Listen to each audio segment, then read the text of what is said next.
Welcome to the Becoming Superhuman podcast. I'm your host, Trevor Schmidt. I was trained in Western medicine as a physician assistant, where I was exposed to the dark side of medicine. Through self-education and biohacking, I figured out ways to hack my system, becoming a better version of myself. We'll explore the wisdom and insight of my findings with each episode of the Becoming Superhuman podcast. Hello, and welcome to the Becoming Superhuman podcast. Here with us today, we have special guest Elizabeth Joseph from the company Be More Clean. Elizabeth is an author. She's also a certified holistic nutrition specialist, college professor, and naturopathic wellness practitioner. Elizabeth has focused on raw foods and colonic hydrotherapy. Elizabeth, do you have more to tell us about yourself? Yeah, so I'm a holistic practitioner. I've worked in alternative medicine for about 10 years. I specialize in disease reversal and microbiome optimization. So I help people get their lives back, extreme fatigue, digestive issues, autoimmune disease, diabetes, heart disease. I help people get their lives back, reverse disease permanently without harmful drugs or surgery.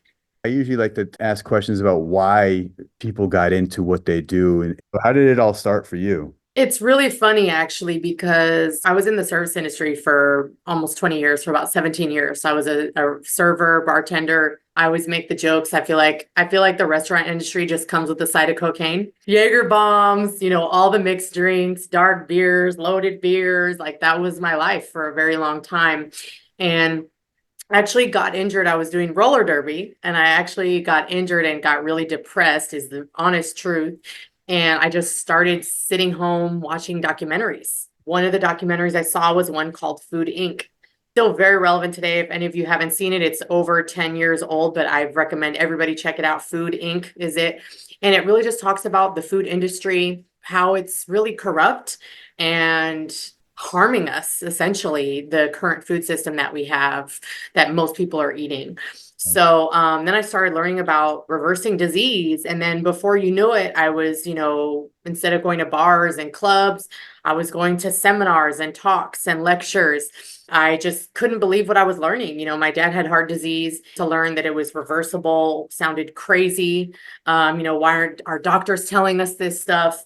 My dad helped my dad reverse his heart disease, got him off of almost all of his medications at 69 years old. He didn't think he was going to make it to 70. He's now 84. That's amazing. Yeah.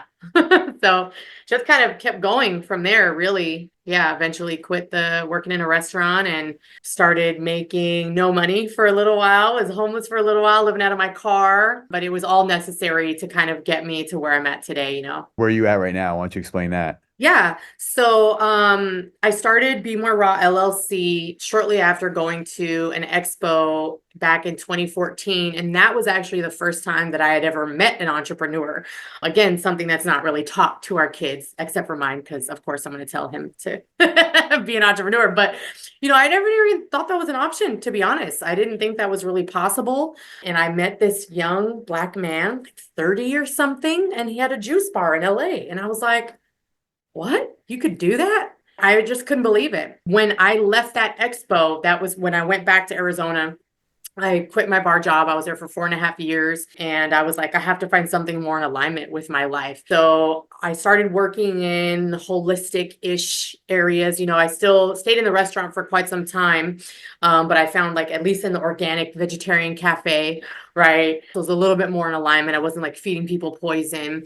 And then I found this natural detox center. They had a naturopathic doctor. They had colon hydrotherapy. So I was there for a few years as well. But I was kind of had my business on the side. And then actually when COVID hit is when I still had my business on the side. That's when I was like, they laid off an entire department. So they laid off 463 people and I was one of them. And I was like, I can't go back to working for somebody else. I was like, I have to figure this out. Right. And so I did. And so that's when I started Be More Clean, which is the colon hydrotherapy aspect of the business. It's really the same company, Be More Clean, Be More Raw. So pick one. Now we have a brick and mortar in South Scottsdale in Arizona, but all of my clients, they're around the country. So I have clients in Florida, I have clients in Nebraska that I've never met. If you're looking for disease reversal, gut optimization, I work virtually. Yeah, this is a great story. It's weird how the universe works, right? That sometimes it closes those doors for you, so you don't get a choice. Right. And Facts. I think that, it's for me personally, because I've had like very similar stories where Mm. seemed like, I actually got fired from not fired, but laid off from a job.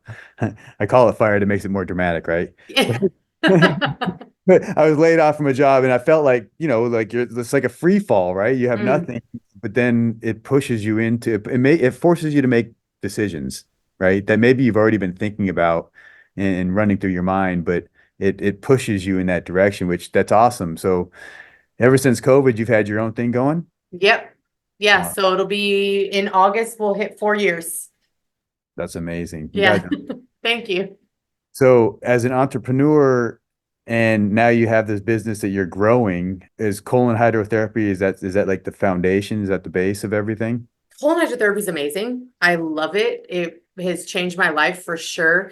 I tell people, like, if you want to optimize your health, colon hydrotherapy, it's a band-aid if you Right. don't do everything else, right? You can't just do colon hydrotherapy and then like do nothing else or eat crap and then be like, oh, I'll get it cleaned out in the weekend. The body just doesn't work that way. There's cellular damage and inflammation. We can't clean that out, right? We can clean out the physical matter and some toxins, but the colonic is not going to just one colonic is not going to undo the cellular damage and the inflammation and your zonulin markers and your liver pathways. And you know what I mean? It just doesn't work that way. Is it going to give you immediate relief for most people? Yeah.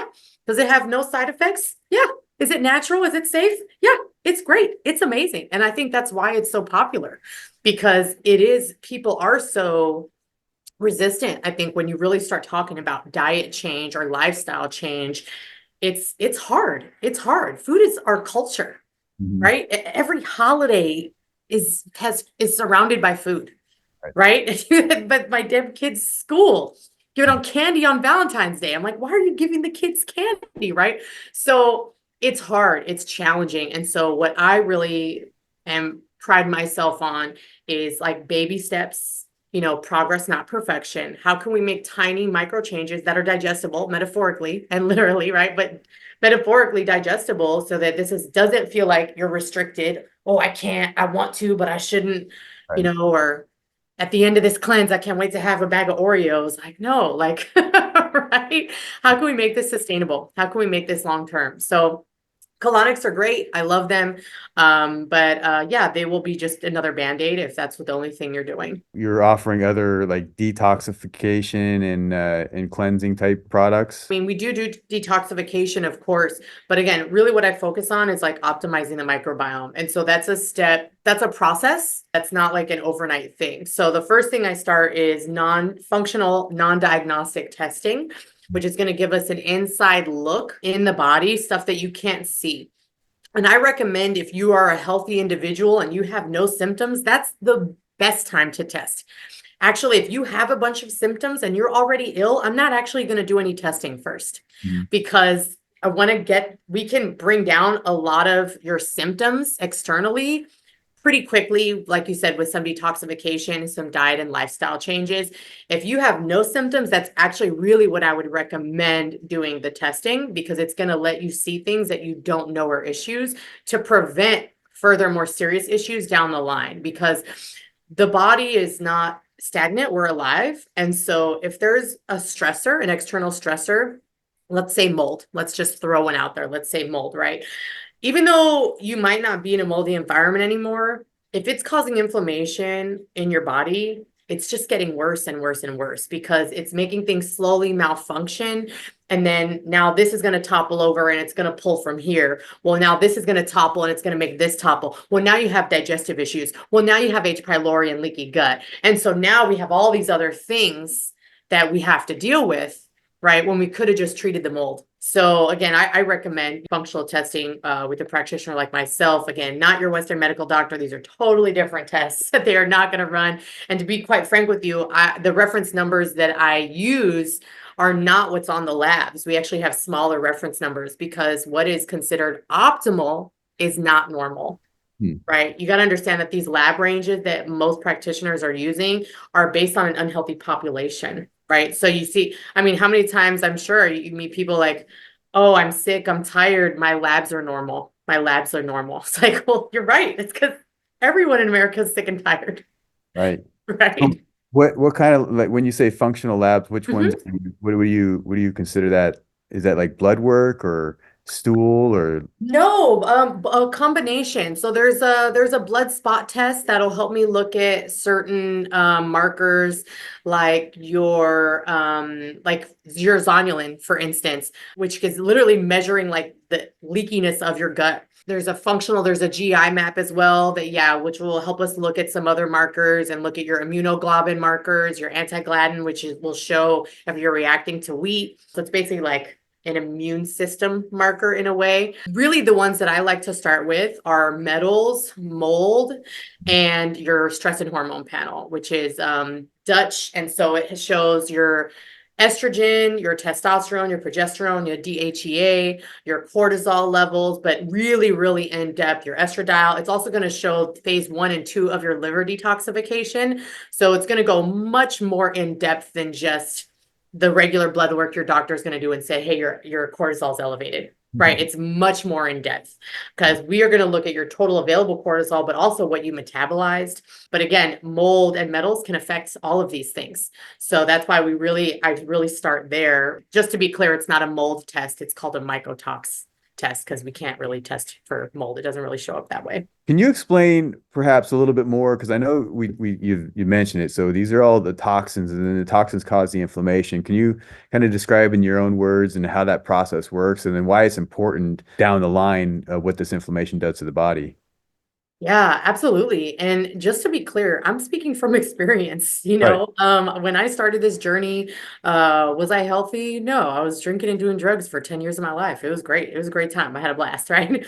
No, and I didn't have any health issues, right? I was in my 20s, right? Eating Jack in a Box, Jaeger bombs, and I had a six pack, right? So we think we're healthy. But the truth is, I had done a lot of damage to my body, right? So I'm very, very blessed and lucky in that way that I didn't have any like serious health issues. It's actually later that I ran into some issues. So me and my family were exposed to mold. I was so focused on my son that I treated my son and I didn't really treat myself. And so actually, when I ran these labs on myself, I was shocked to learn how much inflammation was in my body and Hmm. how my liver detoxification pathways phase 1 and 2 were not working properly and how my hormones were off. Hmm. And I was like, how is this possible? I'm so healthy, right? And I had very little complaints. I really didn't have a lot of issues, right? And it was because of the mold and the metals. So the mold causes a lot of inflammation. It's going to suppress your glutathione production. Your glutathione is your main detoxification, right? It's like what your liver makes to detox because our body's trying to detox all the time. We just get in the way. Right? But it's trying to return to homeostasis. It's trying to thrive. It's trying to detox all the time. Right. So that's why even if you just ate just raw food for a week or two, your body's going to start detoxing on its own. You don't really have to do much. Right. So yeah, it causes a lot of inflammation and it can actually cause leaky gut. It can cause actually a lot of mental and emotional issues. If you have really high levels of mold in your system, you might get suicidal thoughts. I met a client that was having suicidal thoughts and didn't know what was wrong with him. It was just like, what's going on? You can go into depression because of it. Really, really serious. My son, he just ended up getting these colds that kind of wouldn't go away. But I've met people that have been bedridden. So it really just depends on the severity. There's a certain gene mutation that some people have to where it affects them more severely. And so again, thank God that me and my family weren't in that. But my son was basically, he just was sick and couldn't get rid of these colds. And they would last for months. Even the doctors that I was taking him to, mind you, all naturopathic doctors, no, he's fine, he's fine. And I was like, this is not normal. I knew this wasn't normal. And so I really had to dig deep on my own, finally found a naturopathic doctor who specialized in mold in children. I was able to connect a lot of these dots that they did not connect for me. So for instance, when I talk about like inflammation in the gut and leaky gut, okay, my son had a wart. You may say his regular naturopathic doctor, a naturopathic doctor, she was like, no, that's just viral. Just give him antivirals, give him some elderberry, should clear up in 4 weeks. Well, it didn't clear up. He was having cradle cap. Do you know what cradle cap is? Do you have kids? Yeah, cradle cap. Cradle cap is yeast and it usually clears up shortly after birth. He was like, oh my God, how old was he? 3 or so?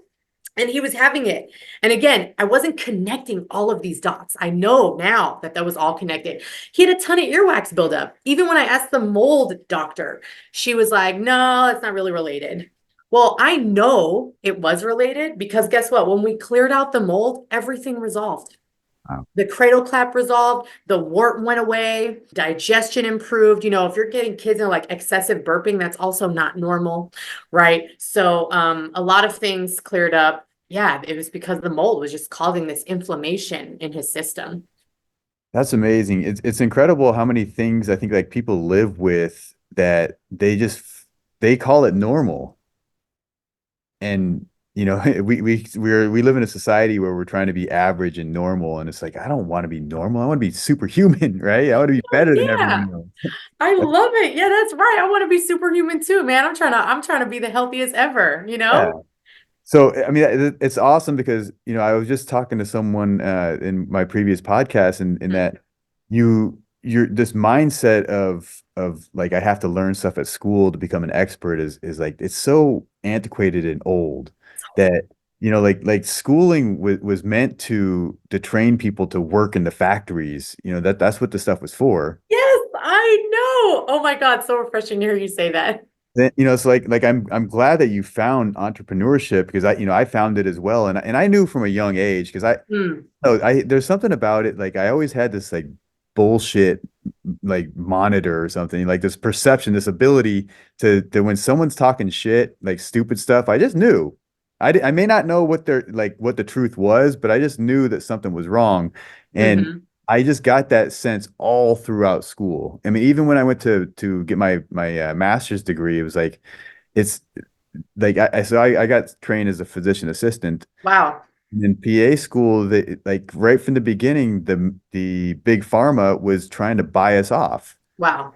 taking us out to dinners and parties and Crazy. vacations, So I sensed it right from the beginning. Wow. The whole industry is Yeah. corrupted, right? Unfortunately. Unfortunately. But then I spent a bunch of money on school, right? So now I felt obligated, right, Right. to I better work. see this through. I Yeah. gotta make some money. So, I got into I it. gotta do Then something. but then, but now I'm here. It's been 20 something years and now I've found this different path. Uh, Yeah. for me personally, it was like you, I was trying to solve my own problems, Right. and figure out how this body works.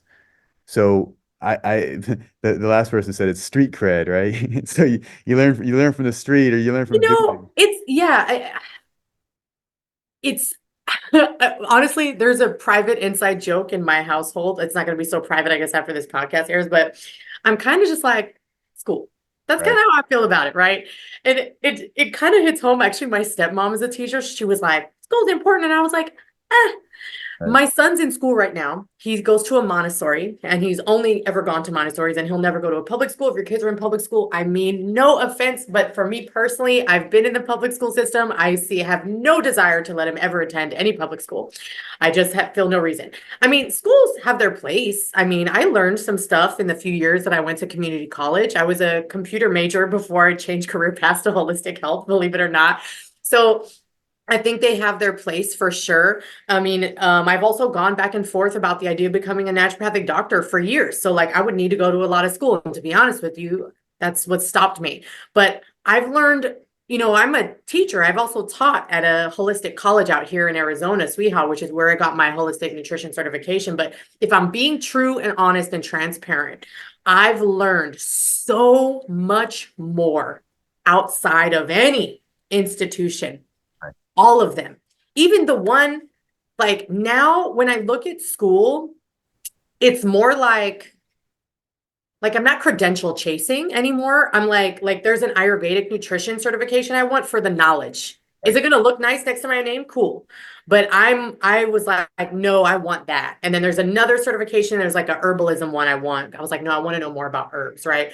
But yeah, you're right. You can do most of this stuff online. There's tons of programs out there. And I mean, honestly, conferences, webinars by companies like Microbiome Labs, Biocidin, going to even just local events, getting plugged in to these companies.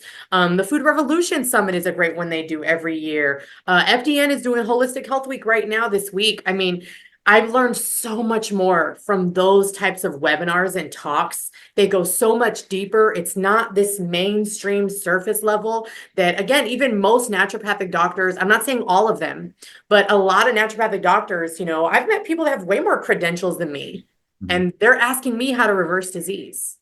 I was describing it yesterday to someone. It's like when you learn from the professors and the books, Hmm. that's third hand information, and you played the game telephone, right? And so Third when hand, I love you it. from multiple for people, the information gets diluted and lost. Hmm. Whereas when you actually learn from doing experience, that's firsthand information. Yeah. Right? So when you share that, it's much more credible, much more credible. When Wow. I did this rather than I heard someone else talking about They someone who told did me, it, right. I right? love They that. told me this, it's like that's for me that as part of Like street school. cred. And I I think love that. that's part of what I was thinking. Like I didn't like this, the information I was getting, like, you guys don't really know this shit. It's all theory for you, It's right? well, and it's memorizing, right? A lot of school is you're memorizing to kind of pass Right. this test, right? To show that you know. But yeah, that real world experience will get you for sure. I mean, that's why I have posters about parasites on my wall here in the office because I had parasites. I was very fatigued. I couldn't get up. I was exhausted and we didn't know what was wrong. I was working in the natural clinic at this point. And Right. then only after, actually, it was during a colonic that my friend and colleague, who was also a colon hydrotherapist, we saw a worm come out and she was like, that's a parasite. And I was like, what? And Mhm. only then did we start to treat the parasites. And then I dove deep into the world of parasites. Like, okay, what do we know about parasites, right? So, yeah, for sure, that life experience will get you. I just seen some posts on TikTok about parasites and how bad it is, and not only that, they were saying everybody has them, and they're Pretty hidden to where you common. can't really detect them. Yeah. You just have to start getting rid of them, and I'm like, oh my God, now I got to do something else. It's okay. It's okay. Just try to do, here's what I think about it. It doesn't have to be this super long, intensive thing. Right. Get yourself a bottle of Scram from Health Force. It works great. There's lots of different ones out there, but I like Scram because it's one bottle. It's simple. It's a lot of capsules. There's complicated ones where there's a tincture and a this and a that, and you can do those. They're honestly, almost all of them are going to work. If you look at the ingredients, it's going to be the same few ingredients you're going to see over and over. You're going to see clove, wormwood, you'll see oregano, and then there's a couple of other herbs. And they're all important because they're going to address different parasites in their different stages. So, for instance, like clove will kill the eggs, but it won't hurt the mature specimen, right? But you're right, they're very hard to test for. And so, if you actually go back in time to where some of us used to own land, what we used to do annually, biannually rather, is deworm our whole family and all our animals. That was just common practice. With or without symptoms, we would go on a parasite cleanse. So that's what I recommend here. And that's one of the cleanses we have here. It's all inclusive. It comes with everything you need. It comes with weekly videos. It comes with a few PDFs with even some recipes. There's even like a sugar-free brownie recipe in there. Yes, it tastes good, right? So things that you can eat on there so you're not feeling crazy. And then you'll just get rid of them. It comes with colonic, sauna, everything, right? And so I just recommend doing a parasite cleanse. Do it twice a year, just twice a year. Get yourself a bottle of Scram. Someone like you're healthy, just get yourself a bottle of Scram at Sprouts. Super Right. simple. Finish the bottle. You'll be all So right. You might see some stuff come out. in the line of detoxing, I know there's lots of different detoxes and they all have their different purposes. Yeah. One thing that I recently came across was the dopamine detox. Are you familiar with that? And do you I know anything? am not. School me on it. A So, dopamine detox? yeah, so dopamine is the happy chemical, right? Right. So therefore, anything that makes us happy and we like would be our dopamine fix. So we're talking like cell phones, emails, whatever it is that you like, essentially. And so if you are overwhelmed with dopamine on a daily basis, then it gets start to get less Please. beneficial for you, right? Hmm. In theory, detoxing it would, you know, allow you to one stop some of the addictive behaviors we might have, Mm. Just you kind of make it more even significant, I would think, right? know. More meaningful, those So habits. I just did a 7 day fast, which I did like 3 days of water and then the final 4 days of green drink. But Beautiful. for me, it was stopping sugar and caffeine was my big, thing, Mm. right? And now that I stopped, it's like I was just telling my associate here, I still like sugar, and I still every time I smell coffee, I'm like, man, I want it, but at what point do you decide to stop intaking the toxins altogether, right? And I think Yeah. that's kind of where I am in my journey is when do you make the decision to like draw the line and say no more as Yeah. opposed to, detoxing and then going right back to the poison. Exactly. I think that's a great point. Like, and it really is a personal decision for you. Do I want this for everyone? Sure. But it was years. It was a journey of years to get to where I'm at today. Honestly, this was not an overnight thing. I do kind of hit things pretty hard. I do have an extreme personality to where I did like when I jumped in, I did jump in hard. But I found myself on the floor. I thought I had food poisoning. I thought I was dying. I was detoxing. I was detoxing 10 years of drugs and alcohol. Yeah. I had no guidance. I had no coach. I was just like, oh, cleanse. And then I woke up at 3 in the morning, but my body was detoxing the liver, right? But I didn't know. I didn't know until later. But I had to look back on that. Oh, that's what happened. But it was miserable. And so I'm really big on gentle and again, education. So for me, education and empowerment is what I focus on. Right. It's a personal decision. It's a personal decision. But to me, if you just really, really hammer on the education Mhm. while simultaneously, and this is so important, create replacements for the Mhm. things you love. I've helped lots of people get off coffee. I never, ever ask any of my clients to kick coffee overnight. They'll Mhm. get headaches. They're going to feel like shit and they're going to hate me. Right. So I've had clients that would do it. They were gung ho, but I don't tell them, but there's things that we can use to mitigate those symptoms. You go slow, and then you learn how much is this damaging my body? Mhm. For us to polarize foods or as good as bad, I don't think is really serving us because we know like, oh, soda's bad, sugar's bad. But when I really go into detail or I show you labs and I'm like, oh, this is what's happening, right? Or I show you an article, I'm like, oh, these are the side effects of some of the chemicals that's in that soda that you're drinking. And you have three of them. You know what I mean? That's going to hit home much deeper. And really, I think the motivation is going to come from the inside because not me or any other practitioner can change you, Right. right? I say listen to your body overall, right? I can't tell you what to do, and Mhm. I'm not going to tell you what to do. You're not going to listen anyway. I can't make my son do shit. I can't make Right. my dad, I can't make a grown man do anything, right? So for me, again, I really focus on the education and the empowerment, and again, while giving you replacements. So if Right. you were trying to get off coffee, first I want to ask you why. I know why I want you off of it, but why do you want to get off of it? We educate. And Mhm. then what are some replacements? Because it's a lot of people, it's the ritual, right? Mhm. Like you like the smell. So maybe we would start small. Let's start with just doing decaf. If that's too much and you've been doing it for years, maybe we won't even do decaf. We might even mix the decaf with the caffeine, Right. right? Eventually, maybe after a few weeks, maybe we can do tea. Right. So and then they have all these mushroom coffee replacements now too, right? But it was gradual for me. When I say I did drugs, I mean that wholeheartedly. Like that was my life, bro. Like, I mean, pills, everything. So it was never, to this day, I've never said to myself, I'm never doing that again. I don't want to anymore. It's not in alignment with who I am, but I didn't put that pressure on myself. And so that's what I encourage people to do is like, don't put that pressure on yourself of like, no, I'm done with it. I'm done with sugar. Well, can we find you some healthier sugar to snack on? Right. You know what I mean? What Yeah. about a date? What about some fruit? Or what about a healthier, packaged healthy candy? Start small wherever you're at, right? But there's replacements. It's so much easier now than it was, 10, 20 years ago. We have Right. lots of replacements now for the stuff that you love that's not good for us. Yeah, it's all the decision, right? It's all the mindset and the belief, and I think what I'm hearing you saying is like these things that happen in your life, they cause your mind to shift in different directions, and then once you're in 100. that position, it's like you can't go back.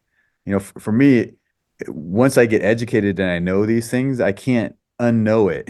Yes, you can't Can't unknow it for unknow. sure. And when you know you're inputting toxic poison into you, then every time you pick it up and you go to put it in your mouth, that's not congruent with your thoughts and your beliefs. Yeah, So you'll feel a certain way, right? for When sure. when you do something and you know it's wrong, you feel a certain way, Yeah.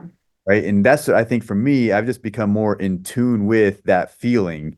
And furthermore, I listen to it. Fasting helped me to become more in tune with as I got the toxins out of the system. Food that I ate afterwards, I had some Mexican food the other day, and I love Mexican food, but I'm done.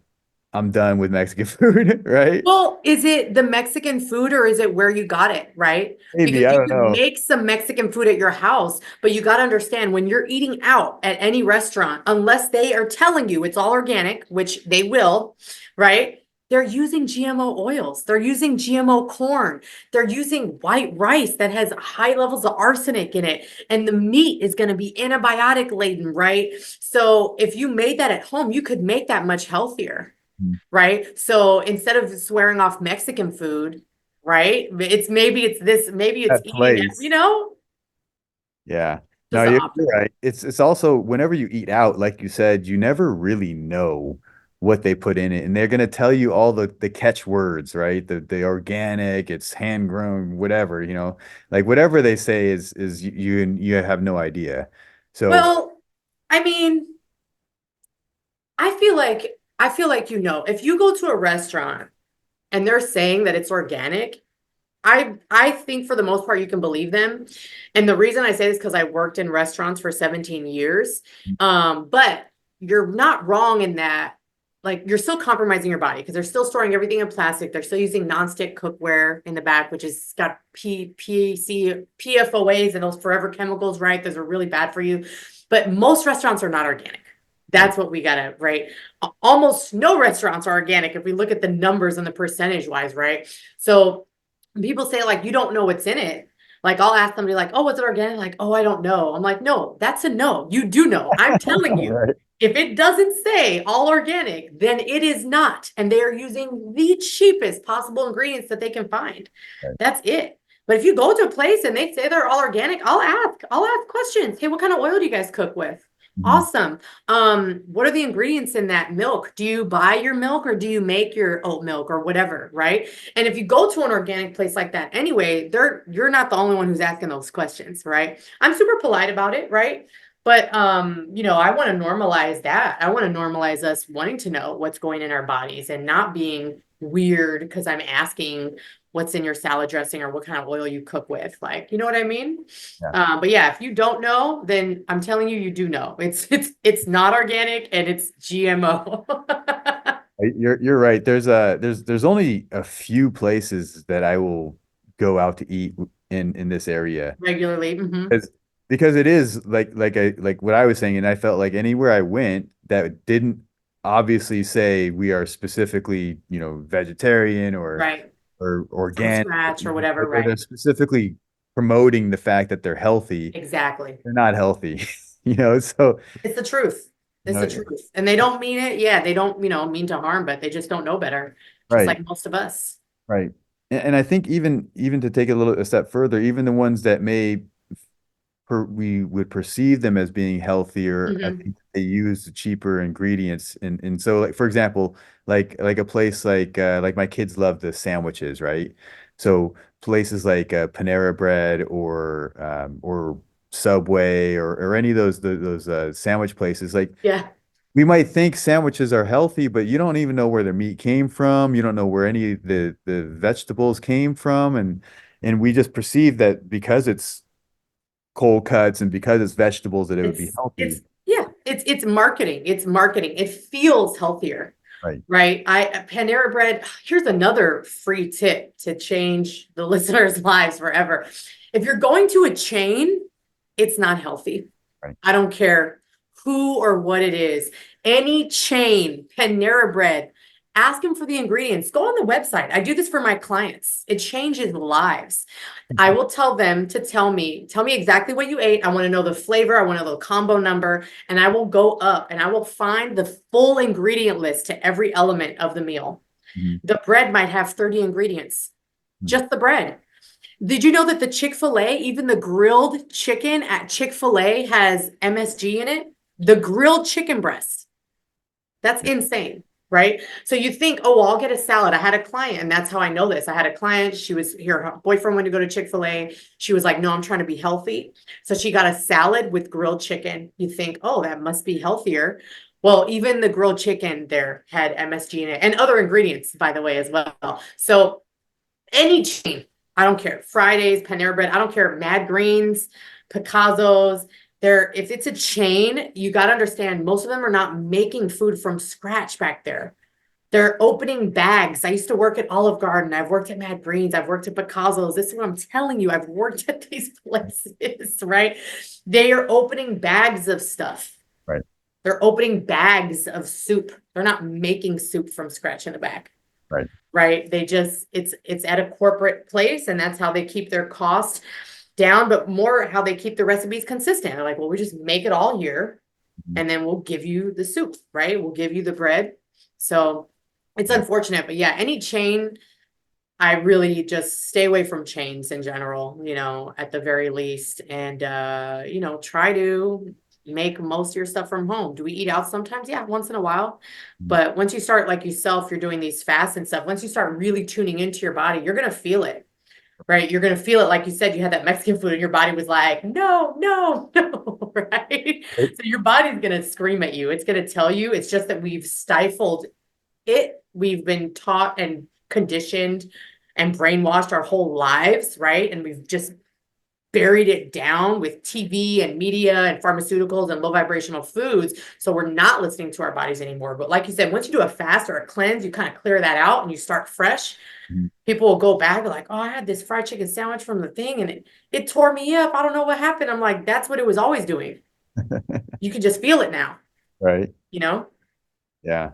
Now, I mean, I remember growing up, we would have, Thanksgiving or like any holiday. It's like they create these holidays and you're supposed to go gorge and then, fall asleep on the couch. But it was like you would eat and you'd be so exhausted the rest of the day that you would lay on the couch and watch football. And I don't even like football, so I just once I realized that that's not normal and you don't have to be like that, I was like, we're not doing this stuff anymore. We're I not love it. garbage and so it's changed the life and it was hard for my family. And I think that's something that's not really talked about is like when you decide to make these changes in your life, if people around you don't choose the same changes, then there's always going to be some type of like friction, when you're eating healthy and the people that are not eating healthy, they feel a certain way about it. Like you For think you're better sure. than us or, have you had that experience? Oh my God, of course, of course. I mean, when I first started this journey, I was still working at the bar. So there was one point in time, actually, I remember coming in, I had a lunchbox full of kombucha bottles filled with juice. I was doing a juice cleanse and I was serving beer and cheese curds at this Wisconsin bar. So yeah, I was ridiculed. They didn't understand it. They were, making fun of me. And so, yeah, if you don't have a community, for sure, it will be hard. It's not impossible, but Meetup, which is a website, was definitely a lifesaver for me. I don't know that I would have been able to continue this path if I didn't have that support. But it really showed me that actually there's a whole bunch of people, at least at that time, a community of people that are living this way, and it is normal to them.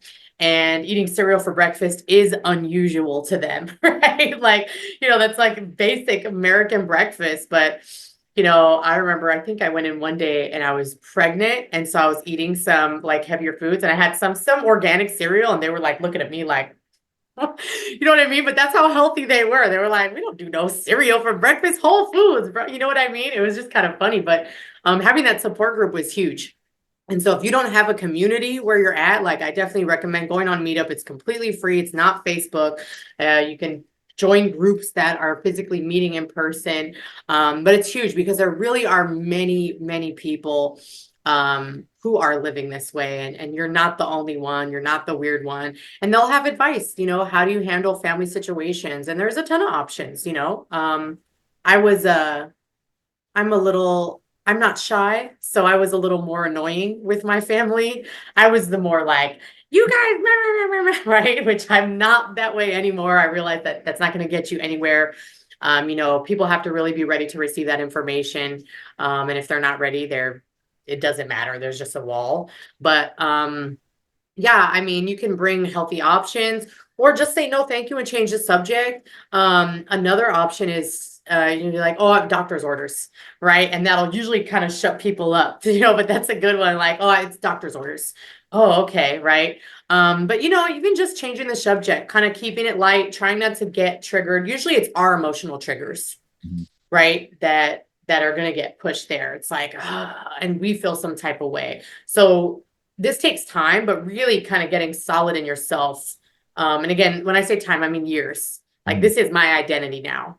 So all of my friends are health conscious now, to be honest. My circle's totally changed. It's been over a decade, but there was a point where it would bother me if you were to say something. But now, like if you were to look at her smoothie, I'll be like, yeah, look at my smoothie. Like it doesn't bother me. It doesn't faze me. This is my identity. This is who I am. It's my business. It's my life, Right. So it just doesn't bother me anymore. But that took time for sure. So I guess what you're saying is like in the beginning, like that's normal. And when you're around especially when you're around other people, that's everything in life, right? If you're around people that are not congruent with your belief structure, then there's always going to be that resistance. Yeah.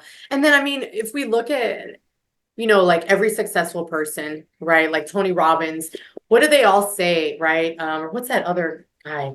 Brad something. He's on Instagram, a real famous dude. He's always, I don't know. What do they say? Like you have to change your circle, Right. right? Surround yourself with successful people, or better yet, people that are more successful than you. Surround yourself with people of where you want to be. And I'll remind people of this. However, you may or may not force this.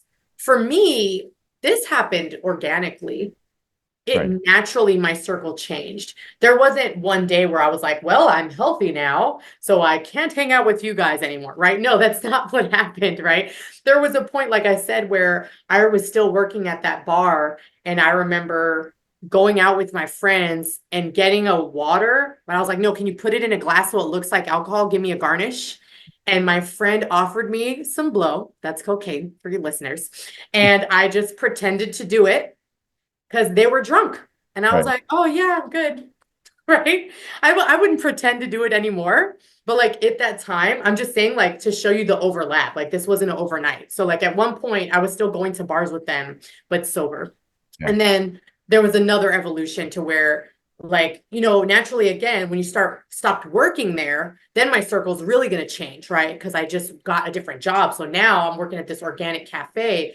Everyone's kind of hippy dippy and kind of vegetarian and health conscious, right? So that was like, okay, big change. And then just over the years, now my circle has changed. It just has naturally changed, right? So like I see people in that cycle, unfortunately, and there's nothing really I can do about it, but just kind of remind them of that. Like, hey, you keep hanging out with your friend that's like, oh, and she always makes me drink. I'm like, she can't make you drink, right? Right. You know what? She's not holding you down. Drink it, right? So it's just an awareness. It's not to make anyone feel guilty or feel ashamed of where they're at, but just an awareness that if you look at like all the successful people in the world, when we're talking about financial success or health, they all say that same thing. Like your circle, you are who you hang out with. So look at your circle. Doesn't mean you have to ditch all of your friends, but maybe start opening up to something that's maybe higher vibrational or more in alignment with where you want to be. Maybe you're not there yet. Right? But how can you get there? How can you get there if you're down in the dirt? You know what I mean? Surrounded by dirt, Right. right? You kind of have to get out somehow. And they don't know how because they're there with you. Right. right? So maybe just open yourself up to these other circles, but that's huge. Going to festivals, finding local holistic events in your area, go on Eventbrite and just go meet people, talk to the vendors, you know what I'm saying? But Right. definitely there's people in your area wherever you're at. I promise you there's some holistic hippie dippies, whatever you want to call it, health conscious. There's some of us everywhere. So, can you, like, in reflecting back on your life, can you see it how this idea was almost like a seed in your life and grew into you, which that idea then it naturally led you in these different directions? Can you see that how that affected your life? Yeah, for sure. Definitely. Like I said, it was a slow thing. It was a slow grind process, evolution. But yeah, I mean that you could absolutely describe it that way for sure. When I hear you talking, I can, I resonate with it was a slow process. And just like as I was discussing earlier, my decision is this personal decision, right? Whether you're going to eat sugar or not eat sugar or like completely abstain from it. I mean, like how strict are you going to be? Right. It's so hard because where's the in between? Like for me, if I were addicted to cocaine, you can't just slow down at cocaine, right? Or alcohol or whatever you're addicted to. You can't just like, I think I'll just do one less today and I'll just and then tomorrow I'll do one less and then we'll just keep doing one less and That was eventually the stop. best Like that's never going to happen. example I've ever. That's so great. That's true. Well, and then it's very true. So I kind of look at it the same way. Is this stuff is essentially it's just a chemical, right? It's just a different chemical, and we're exposing ourselves to it. The question is like, how bad is it, right? And then that's the mental thing that I'm thinking about. Like, if I had this one sugar, is it gonna kill me? No, Right. right? Right. But that's the rationale that you start You're thinking is justifying it. I see what you're saying. Yeah.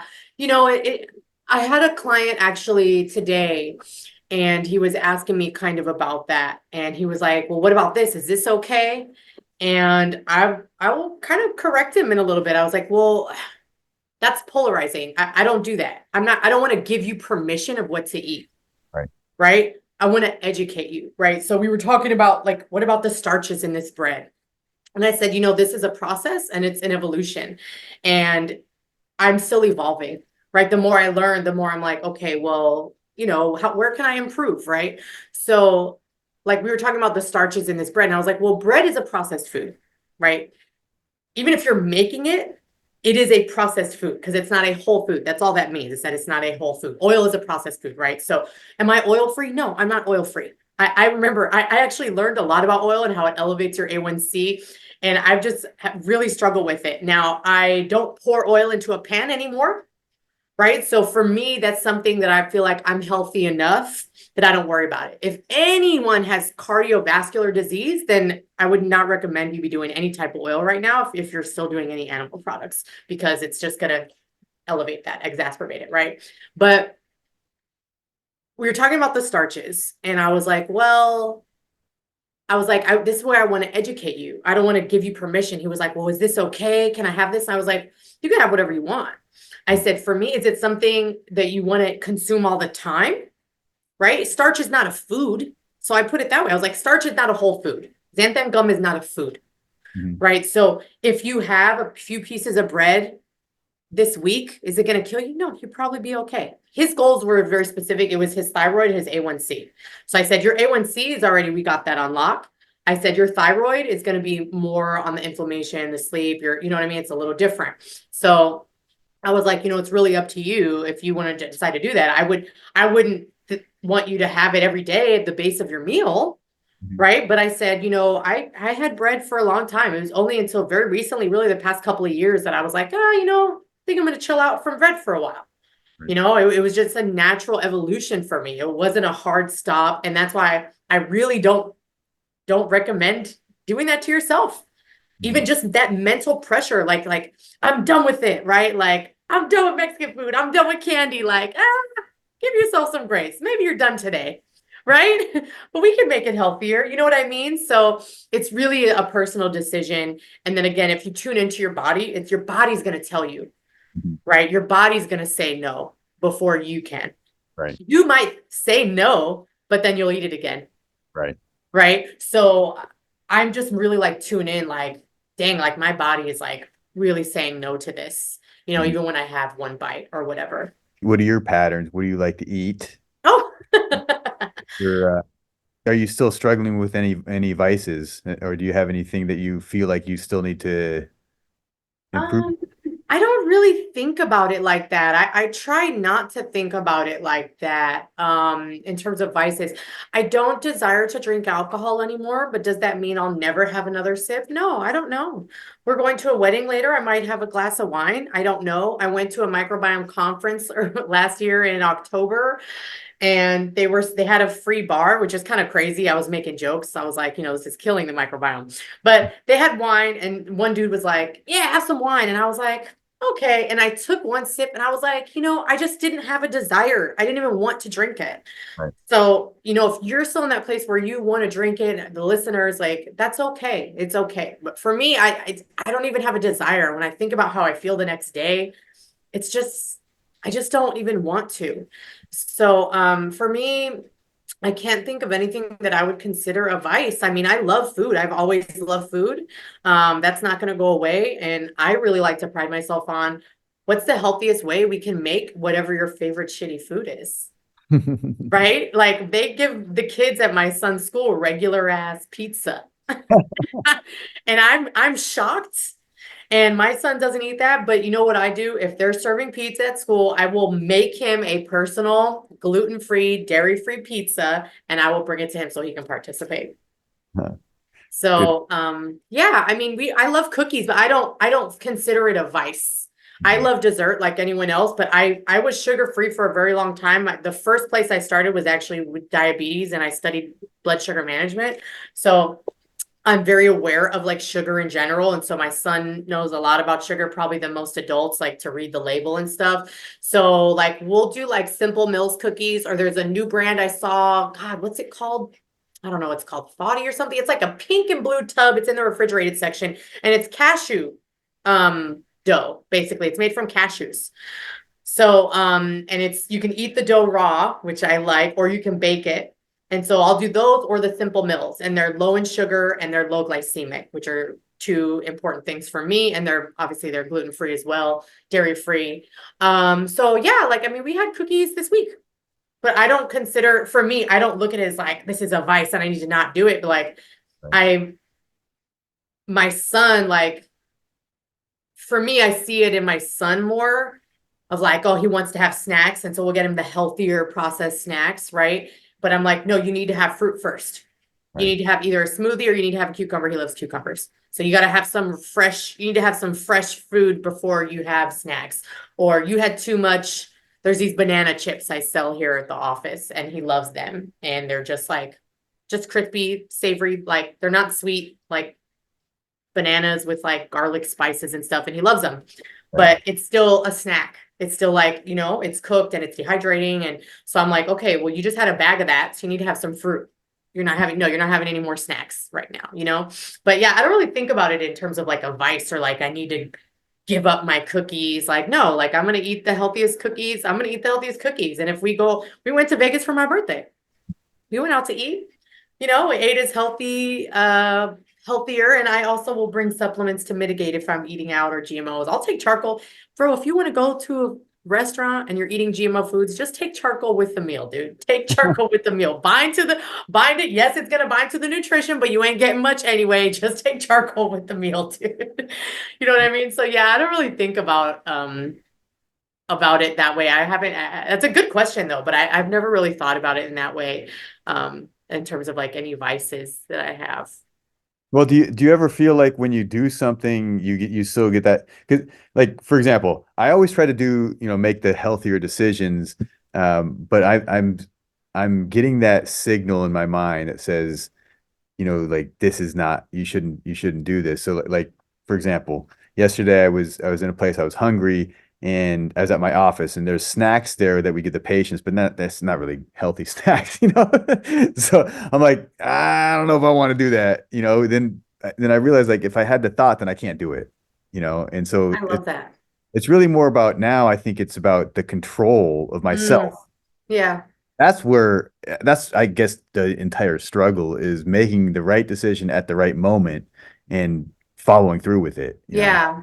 I really stand by that education piece. I really think if you continue to learn, if you're still struggling, I say dive deep into why both sides. Part of that is not being prepared, Mhm. right? Part of that is if you're out in the world, I tell people if you're in the world, Mhm. right, and you're not at your house, there's not many healthy options out there.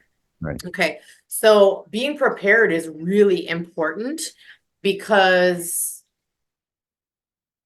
if you're out in the world and you're hungry and it's like the hanger pains kind of kick in, it's like, give me anything, right? Give me anything so I don't feel this way. So I make 2 blenderfuls every night and I do them at night. So in the morning I can grab and go.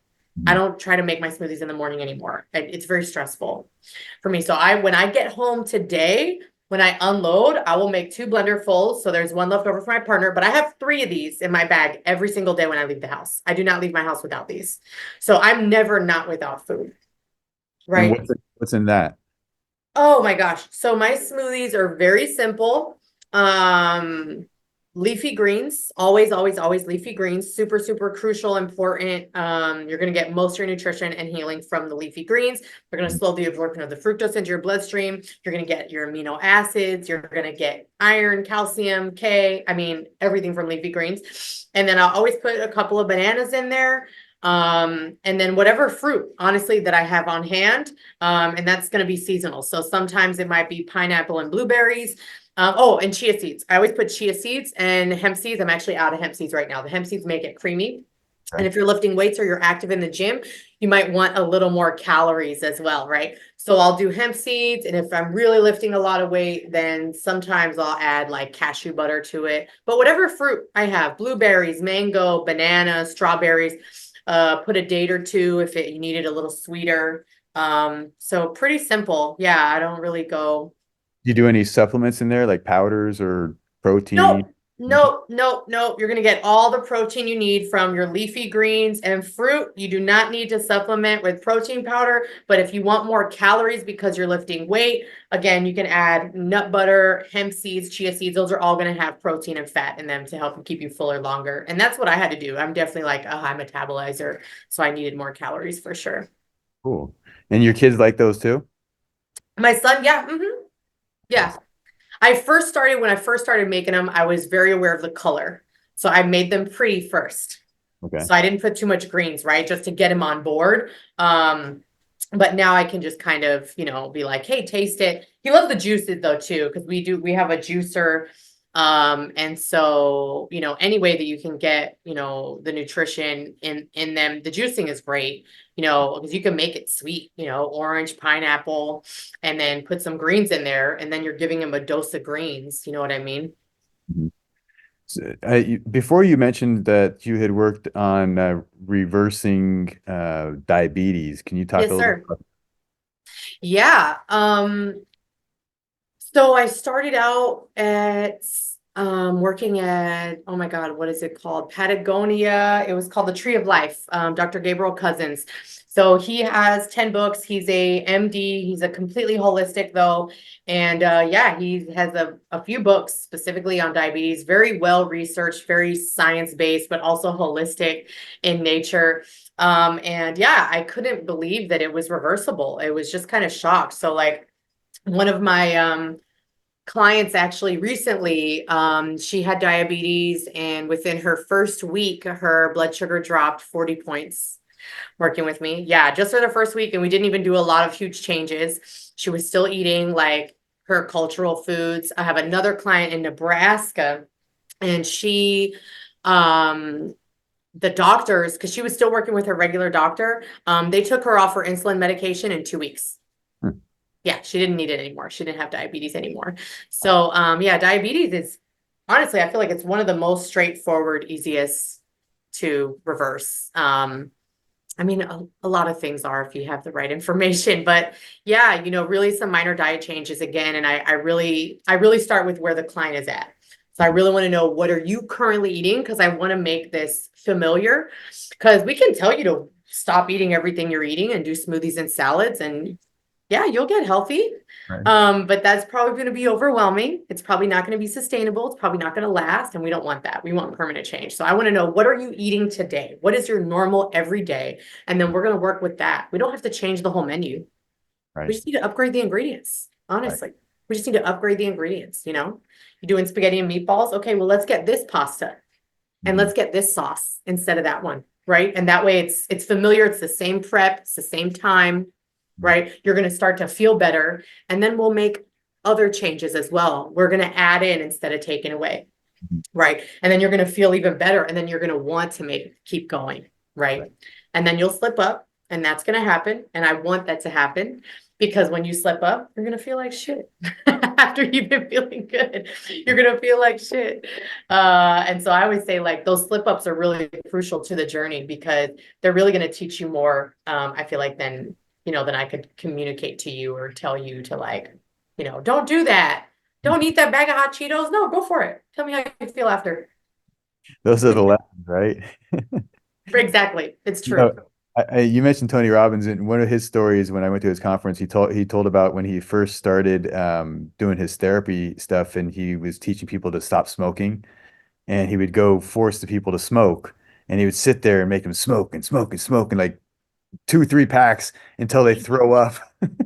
Wow, that's Yeah. interesting. I like that. Maybe I'll start forcing Big Macs down my clients' Right? throats. I'm just kidding. So, but I guess the point was is then they feel like crap, and Yes, once they you see feel that, like how bad it is for you, your body tells you to stop doing it, and 100%. Yeah, so I think that's the same thing when you stop these things, then you go back to them, your body reminds you why you shouldn't be doing it. exactly. I love it. And Yeah, that's the absolutely. lesson. For sure. And it's way better than you or me saying it. Right? Exactly. It's external. I say that all the time. I was like, it's going to be so much more powerful if it comes from internal. And that's why I really, again, I focus on the education and the empowerment, because if I'm teaching you, there's going to be some aha moments, and it's an internal, like, click light bulb. Oh, ooh. And then that's going to connect with, what you're putting in your body. And then you're going to really see a difference. As far as like the lifestyle changes, what are the major lifestyle changes that you feel like people need to be changing, or what do you see the most of? What do I see the most of in terms of, like, symptoms or change? Like lifestyle issues that are causing problems for people's lives, like perhaps bad habits. Oh yeah. I mean, diet is for sure the biggest, the culprit, for sure. Sleep and stress is a big one. I would put it really right up there with it. I mean, you could argue that they're on the same plane, because it really does influence your gut health, and it can cause measurable inflammation and leaky gut, and it does affect your blood sugar if your cortisol is elevated, if you're not getting enough sleep. So, but I focus on diet, because if I'm asking you to do other stuff, like, let's say, like, your doctor's like, you need to take walks and be physically active, right? If you're so fatigued and tired, it's like you don't even have the energy. It's like you're forcing yourself to do it. And honestly, if you're eating crap on top of not getting enough sleep, your body's not making enough cortisol anyway, probably to even support any extracurricular activities, to be honest. So I always start with the diet, because I get results 100% of the time. I'll be honest with you. 100% of my clients see results. I have not had anyone to this day that saw no results and no improvements. Not one. They all see results, feel better within a week or two, and then we can keep going, and then we can kind of look at, like, okay, all right, let's look at the sleep patterns, right? But they're going to have more energy when we up the diet, when we change the diet, right? When we make those micro changes, you're going to now have more energy. I had one client, a diabetes client, and she started going for walks on her own after about 3 weeks, working together. She was like, I actually had the energy, I actually had the desire to go on a walk. You know what I mean? It's like, if you're eating this dead food and low vibrational, it's processed, like, it's weighing you down energetically and biologically, damaging your insides, Right. causing inflammation, cellular damage. You know what I mean? So it's weighing you down all around. So diet for sure is the biggest one, but sleep is for sure really important. Really, really important, sleep and stress. Yeah. So I guess what I heard you saying is kind of like with if diet's the most important and is do you see almost like a cascade effect where the once you solve the diet issues or improve the diet issues that maybe they they have those higher vibrational thoughts which lead them into a healthier lifestyle? Is that 100. Yeah, I do see that. Absolutely. Absolutely. And it depends on the individual for sure, but I have seen that happen. Yeah. That they want to like, keep going. They yeah. feel better. When I say high vibrational thoughts, I mean it's I guess what I'm saying is when we are at that level to make the decisions, right? It's because it's always comes right at that decision. You have the decision either to go for the positive or the negative, and to be able to make the right decision at the right moment is Yeah. that's what's important. And I think that when we get to these we'll call them higher vibrations. It's hard. I think it's hard for people to understand what that means, but when you get to this level where you just do things a certain way, right? Hmm. And that's we that I don't know. We say it in language like we're on the same page Yeah. or we're resonating together, right? Yeah. Yeah. Yeah. This language is already in our language, but to understand what that means is I try to like meld it in with actual real stuff, I right? love that. So I think that the vibrations, the frequencies affect everything from our mood and everything is energy. Everything is vibration. So like you said, when you're eating these lower vibration foods, it literally lowers us into this place where at lower vibrations, you only are able to experience the lower vibration things, which would be the anger, the fear, the anxiety, Yes. resentment, and people live in that. And why should you be eating good? Like the no average person is because I want to fit into my jeans and I want to, be skinny, but that's not the reason why. That's not the reason why. That's they Well, and we should, don't realize it, right? I mean, most of us have to have something happen, right. right? Even with me, with sleep has been my biggest personal challenge. Um, and it's like we have to have something happen to us most of the time to be like, oh, damn, right? And that's why most of my clients are over 40, over 50.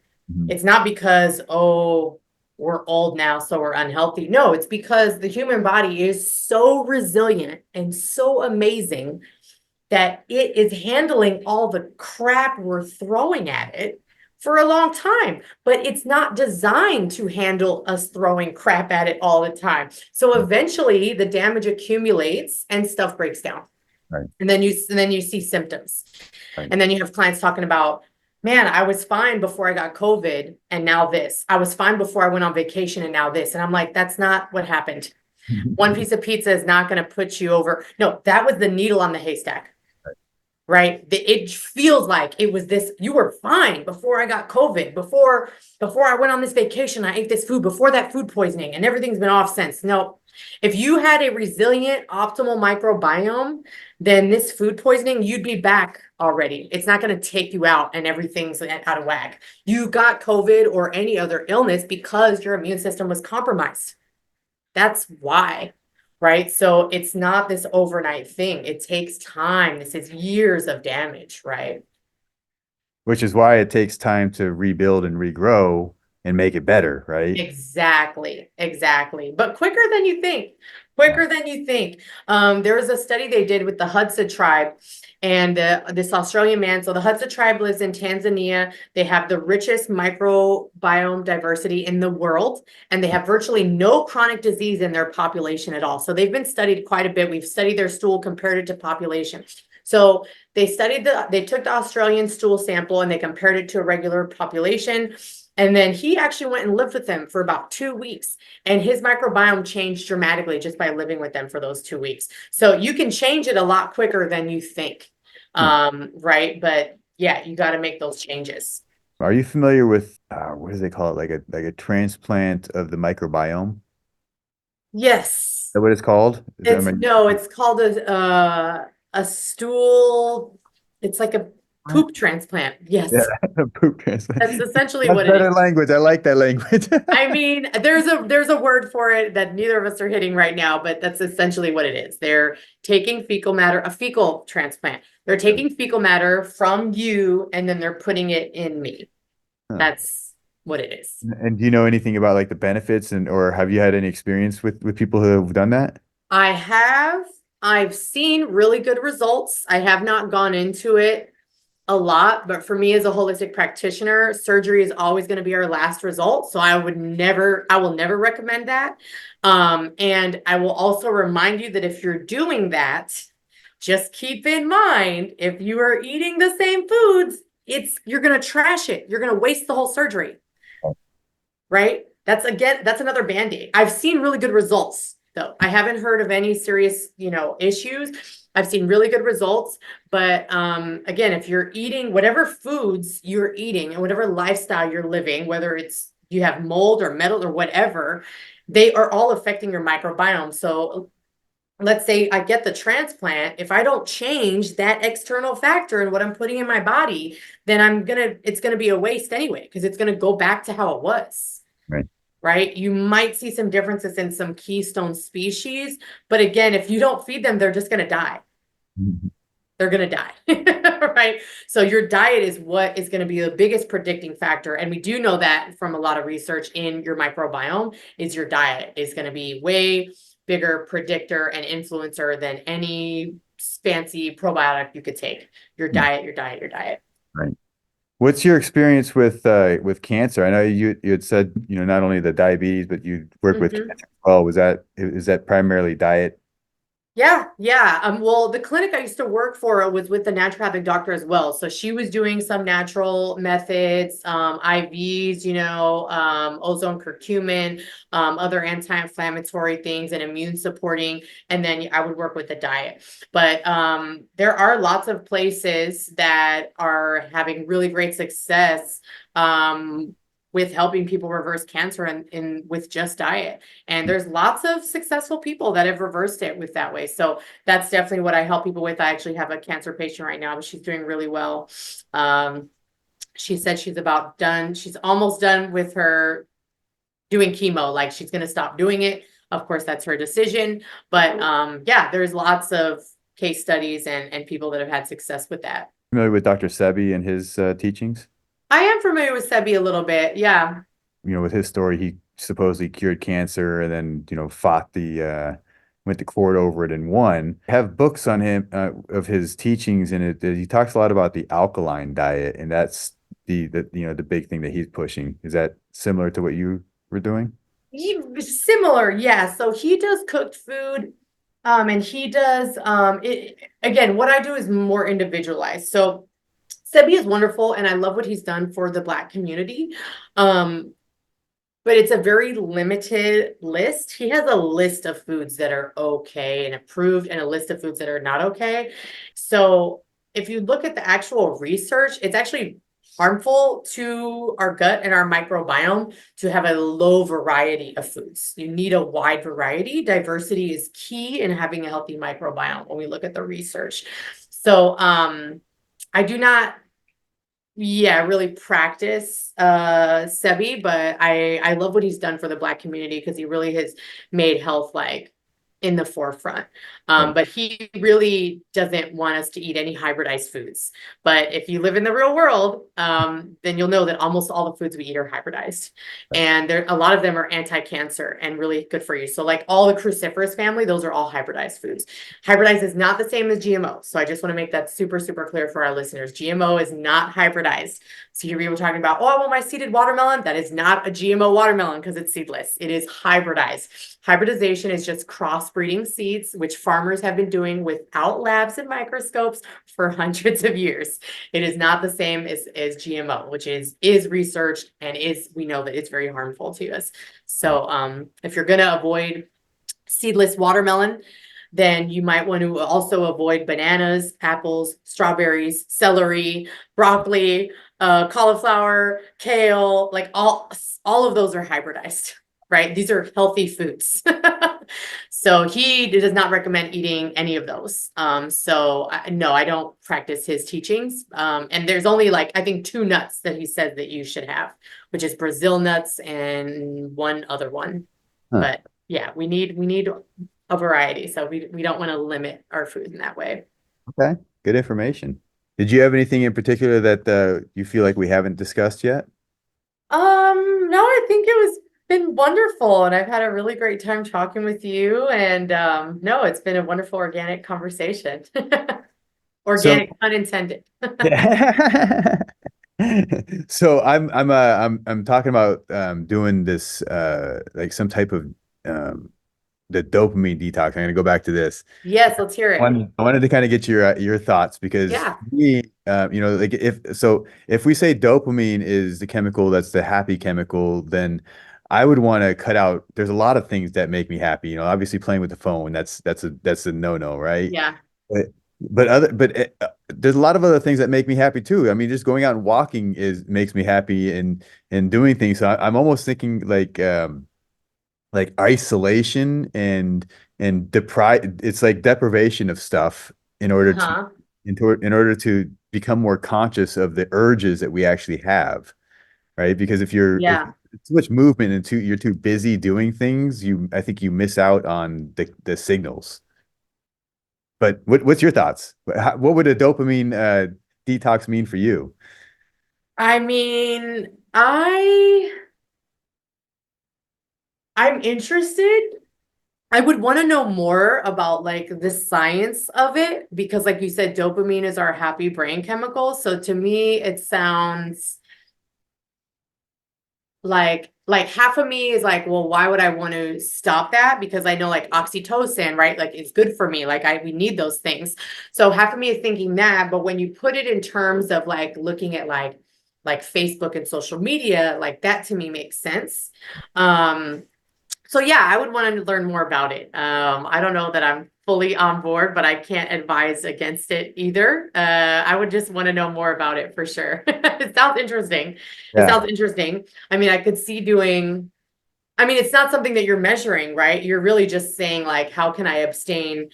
I mean, because I guess really, it's not really a dopamine detox. It's really like almost like addictive or artificial dopamine, right? Even though the dopamine's real, but it's like these artificial surges of it, yeah, right? So like you said, like looking at the screen, looking at social media, right? But does that mean you're not going to work out when you do this dopamine detox? You know what I mean? Because when you're definitely. See, I working like out, working out. I like working out, and I would also go just spend time in the gym stretching and I enjoy that stuff. So is that dopamine? Maybe. I don't know. but that's what I'm saying. But what is the, I guess why would you need to, like, that's what I'm saying. Like, some of them are like habits that I could see have a negative impact that we know, and even some have research.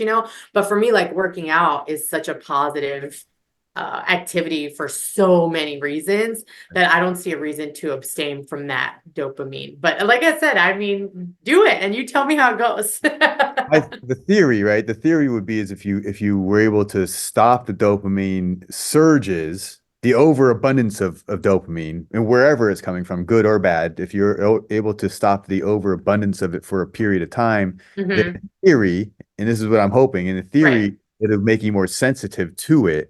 So then Mm. when you do stuff, you'll be more sensitive to it. Just like, when you fast from something else, you could become more sensitive to these. Hmm. Hmm.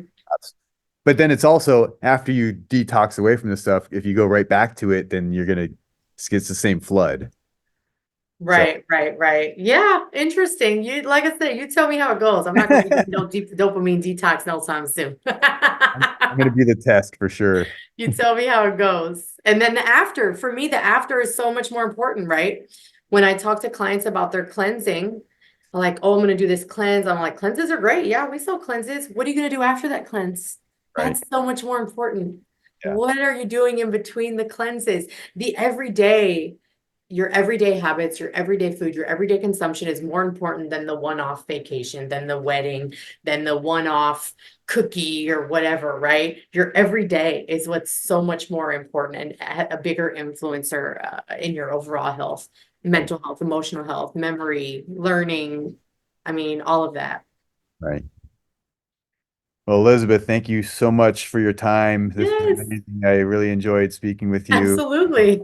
On like I think when we talk about becoming superhuman, this is definitely something that is so important to everybody, and it's less talked about in Mm, society. It's like because we all want to I don't know, we call it the enjoying it and going out and being foodies and you know, like we're taught that that's the way that we're supposed to live, but you know, Mhm. speaking with you is refreshing and knowing that, you know, we should be living a different way, I think. We So could be. Don't shit all over yourself. exactly. The Tony Robbins thing, right? Oh, is that Tony Robbins? Did he say that? I know he has said that. That's one of his things. That's so funny. You know, I actually got that from one of my dear friends and mentors, who is a teacher, and actually I ended up taking her spot at the school, but that's actually where I heard it. But I don't know. It could totally be a Tony Robbins well, thing, but I've it's adopted it. I love it. he doesn't own it, Oh, right? well, for It's sure. just a No. word, right? Right, right. But It's I like love it. You know, don't shit all over yourself. What you should have done, what we could do, we could be better for sure. I love that. And I'm all about being superhuman. Let's do seriously. Thank it. you so much. And Yes. I'm sure this is going to help a lot of people. Yes, So sir. Thank you so much. and make sure I know that you have some products and stuff that people could utilize for detoxing and cleansing. I would look through your website. So if you want to plug your website real quick, so Absolutely. Please check us out, bemoreclean.com. If you don't know where to start, just book a free 15-minute call with me. Okay. I start all my clients there. If you're confused, you're lost, if you want relief, just start with booking a free 15-minute call with me. But yeah, bemoreclean.com. And you can find us on Instagram, bemoreclean_ colon hydrotherapy. Just search Be More Clean. awesome. Thank you so much, You're Elizabeth. so welcome. Thank you. Gandhi said, "Be the change you wish to see in the world. You must choose to become superhuman." Thank you for listening to this episode of the Becoming Superhuman podcast. I'm your host, Trevor Schmidt. Be sure to follow our social media channels. We'll see you next time.